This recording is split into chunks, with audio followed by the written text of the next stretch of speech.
ஆண்டவராகிய இயேசு கிறிஸ்து நாமத்தினாலே மறுபடியும் உங்களை சந்திப்பதில் மிகுந்த மகிழ்ச்சி. இன்னைக்கு ஒரு தலைப்பில் கர்த்தருடைய வார்த்தை நம்ம கேட்போம். உங்களையே நீங்க சீர்தூக்கி பாருங்க என்ற தலைப்பில் கர்த்தருடைய வார்த்தை கேட்போம்.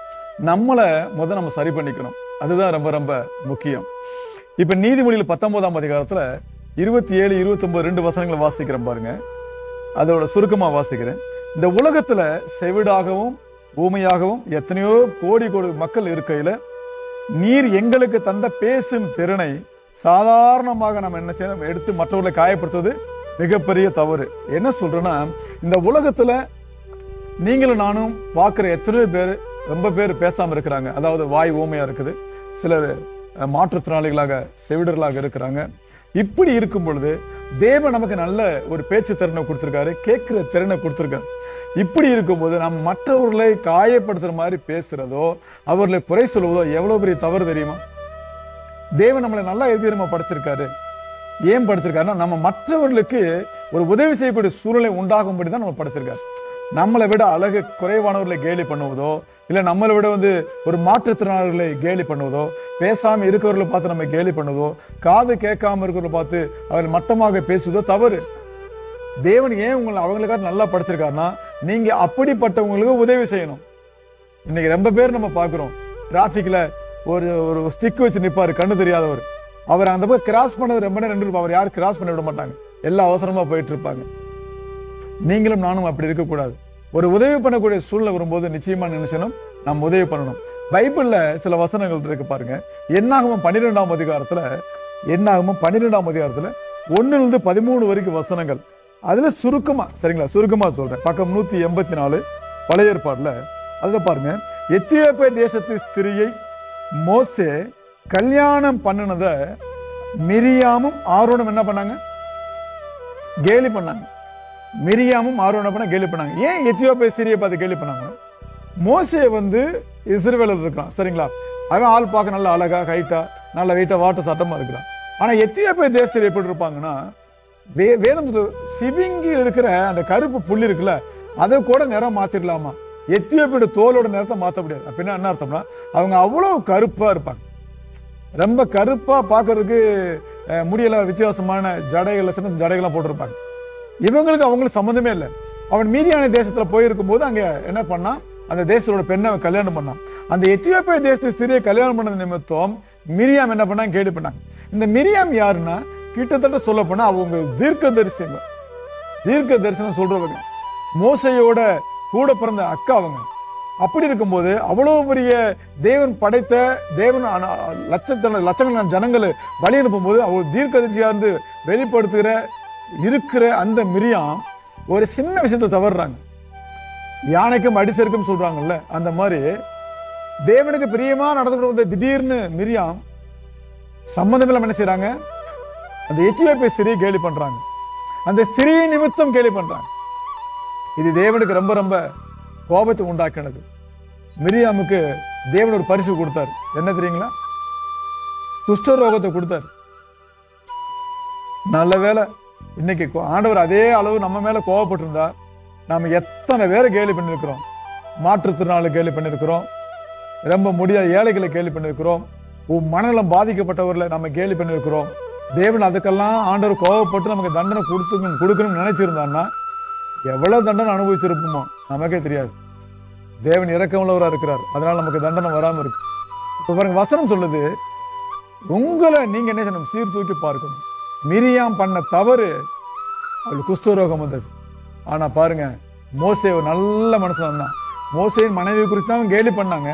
ஆனா மோசே நல்ல மனிதராக இருந்து தன்னுடைய சகோதரிக்காக ஆண்டவர் சமுத்திரத்தை ஜெபம் பண்றான். ஆண்டவரே, தயவு செய்து இரக்கம் காட்டுங்க, என் சகோதரிக்கு தண்டனை கொடுக்காதுன்னு சொல்லிட்டு அவன் என்ன செய்யறான், ஜெபம் பண்றான். இந்த மனப்பக்குவம் தான் நமக்கு வேணும். இப்ப லூக்கா 22ஆம் அதிகாரத்துல 42 44 வரைக்கும் வசனம் வாசிக்கும் பொழுது, வானத்திலிருந்து ஒரு தூதன் தோன்றி இயேசுவை பலப்படுத்தினான். இயேசுவை தேற்றின அந்த தூதனை பார்க்க இன்னைக்கு வரைக்கும் நான் பிரியமா இருக்கிறேன். ஏன் அப்படி கேட்குறீங்களா? எத்தனையோ பேர் தேவதூர் இருக்கிறாங்க. காபிரியல் இருக்காரு, மிகாவேல் இருக்காரு, நிறைய சேனைகள் இருக்குது, கோடான கோடி சேனைகள் இருக்கிறது.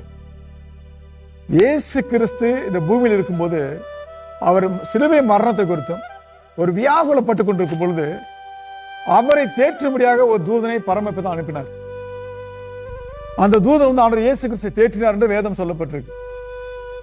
இன்னும் பலப்படுத்தினார். அதுக்கப்புறம் மறுபடியும் ஆண்டவர் ஜெபம் பண்றார். அவருடைய வேர்வை துளிகள் ரத்த துளிகளா மாறி இந்த பூமியில சிந்துது. அவர் பலப்படுத்துறதுக்கு பின்னாடி நல்ல கவனமா கேளுங்க. ஒரு இக்கட்டான சூழ்நிலையில ஒரு தேற்றுகிற தூதனை தேவன் அனுப்பிச்சார். இன்னைக்கு நம்ம கண்ணுக்கு முன்னாடி எத்தனையோ பேர் பார்க்கிறோம். மாற்றுத்திறனாளிகளை பார்க்கிறோம், கஷ்டப்படுறவங்களை பார்க்கிறோம். அவங்களால நம்மளால முடிஞ்ச உதவி நிச்சயம் நம்ம பண்ணணும். கண்டும் காணாம போயிருக்கூடாது. இதெல்லாம் மாற்றுத்திறனாளி வீட்டுல அவங்க வீட்டுல ஓரளவு நல்ல வேலை பார்க்குறவங்க இருப்பாங்க, வசதி இருப்பாங்க, ஓரளவு உதவி பண்ணுவாங்க.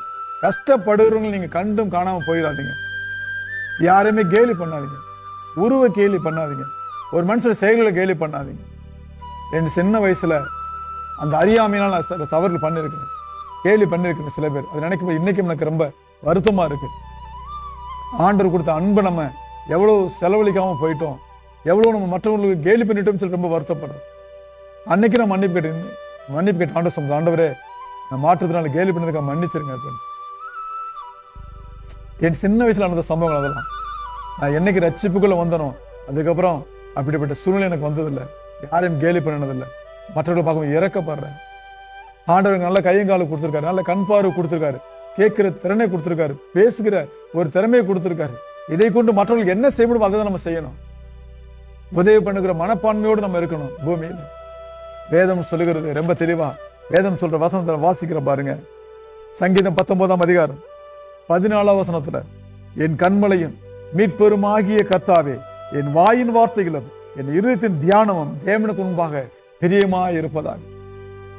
என் கண்மலை மீட்பெருமாய் கர்த்தாவே, என் வாயின் வார்த்தைகளும் இருதயத்தினுடைய தியானமும் தேவனுடைய சமூகத்துல ஒரு பிரியமாய் இருக்கட்டும். தேவனுடைய சமூகத்தில் பிரியம் எப்படி தெரியுமா? ஏழைகளை நேசிக்கணும், திக்கற்றவர்களை நேசிக்கணும், விதவைகளை நேசிக்கணும், அனாதைகளை நேசிக்கணும், உண்மையா உதவி பண்ணணும், வலதுகை செய்கிற இடதுகைக்கு அறியாதவன உதவி பண்ணணும். சில பேர்லாம் பார்த்தீங்கன்னா ஒரு சின்ன உதவி பண்ணுவாங்க, அது 1000 பேருக்கு போட்டோ எடுத்து போட்டுட்டு இருப்பாங்க. அப்படி இல்லை. திக்கற்றவர்களுக்கும் விதவைகளுக்கும் மாற்றுத்திறனாளிகளுக்கும் நீங்க உதவி பண்ணுங்க. கர்த்தர் அதுல பிரியமா இருக்கிறார். வேதம் சொல்லுது, ஏழைகளை நீங்க மறக்கவே கூடாது. கர்த்தருடைய வசனம் ரொம்ப தெளிவா சொல்லுது, யாரையும் கேலி பண்ணாதீங்க, யாரையும் கோல் சொல்லாதீங்க, மற்றவர்களை உருவ கேலி பண்ணாதீங்க. கருப்பா இருக்கிறான், சிவப்பா இருக்கிறான், அழகா இருக்கான், அழகு இல்லாம இருக்கிறான், குட்டையா இருக்கிறான், நெட்டையா இருக்கிறான், பெரிய தடிமமா இருக்கிறான், ஒல்லியா இருக்கிறான், அப்படி யாரும் கேலி பண்ணாதீங்க. தேவன் உங்களை அழகா படைச்சிருக்காரு இல்லைங்களா? தேவன் உங்களை அழகா படைச்சா ஆண்டவர் நன்றி சொல்லுங்க. அழகு இல்லாதவங்களை குறை சொல்லாதீங்க. நல்ல உணவு கொடுத்துருக்காரா, நல்லா சாப்பிடுங்க. உங்களால முடிஞ்சா ஒரு ஏழைக்கு உதவி பண்ணுங்க. ஏழையை தேடி நீங்க போக வேண்டிய அவசியமே இல்லைங்க. நீங்க இருக்கிற ஊர்ல ஏழைங்க இருக்கிறாங்க, நீங்க இருக்கிற வீதியில ஏழைங்க இருக்கிறாங்க, அவங்களுக்கு உதவி பண்ணுங்க. கர்த்தர் நிச்சயமா உங்க குடும்பத்துக்கும் உதவி பண்ணுவார். ஏழைகளுக்கு நேசிக்கிறவனுக்கு மிகுந்த சமாதானம் இருக்கும். ஆண்டவர் சொல்றார் வெளிப்படுத்தின விசேஷத்துல, என் பிதாவினால் ஆசீர்வதிக்கப்பட்டவர்களே வந்து என்னுடைய ராஜ்யத்துல உள்ள வந்து சந்தோஷமா இருங்க சொல்லும் போது அவங்க சொல்றாங்க, ஆண்டவரே நாங்க உங்களுடைய ராஜ்யத்துல வர்றதுக்கு நாங்க அப்படி என்ன நன்மை செஞ்சிட்டோம்? அவர் சொல்றாரு, எனக்கு நீங்க ட்ரெஸ் கொடுத்தீங்க, எனக்கு சாப்பாடு கொடுத்தீங்க, எனக்கு தண்ணீர் கொடுத்தீங்க, நான் வியாதியா இருந்தேன், என்னை வந்து ஹாஸ்பிட்டல்ல சேர்த்தீங்க, நான் ஜெயில இருந்தேன், என்னை விசாரிச்சீங்க சொல்லும் போது, ஆண்டவரே நீங்க எப்ப பசியா இருந்தீங்க, நீங்க எப்ப கஷ்டப்பட்டீங்க, நீங்க எப்ப ட்ரெஸ் இல்லாம இருந்தீங்க, நாங்க எப்ப உங்களுக்கு உதவி பண்ணணும் சொல்லும் போது ஆண்டவர் சொல்றாரு, ஏழைகளுக்கும் திக்கற்றவர்களுக்கும் மனநலம் பாதிக்கப்பட்டவர்களுக்கும் கஷ்டப்படுறவங்க நீங்க பண்ண உதவி நீங்க எனக்கு பண்ணீங்க. தான தர்மம் பண்ண மறக்காதீங்க, ஏழைகளை மறந்துடாதீங்க. தயவு செய்து நீங்க பைக்ல போகும்போது மனநலம் பாதிக்கப்படுற ஒருத்தர் நீங்க பாத்தீங்கன்னா அது முன்னாடி போற ஒரு வண்டியில் நிப்பாட்டி ஒரு கடையில அவர் தேவையானது வாங்கி கொடுங்க. ஒரு தண்ணி பாட்டில், பண்ணு, ஒரு சாப்பாடு ஏதோ ஒன்று வாங்கி கொடுங்க. அது அப்படியே கடந்து போயிடாதீங்க. உங்களை கூட பிறந்த அண்ணனோ தம்பியோ உங்க மகனோ ஒரு மனநலம் பாதிக்கப்பட்ட ரோட்ல பாட்டு போயிட்டு இருந்தா நீங்க கண்டு காணாம போவீங்களா? ஏதாவது உதவி பண்ணுவீங்க இல்லையா? நிச்சயமா உதவி பண்ணுங்க.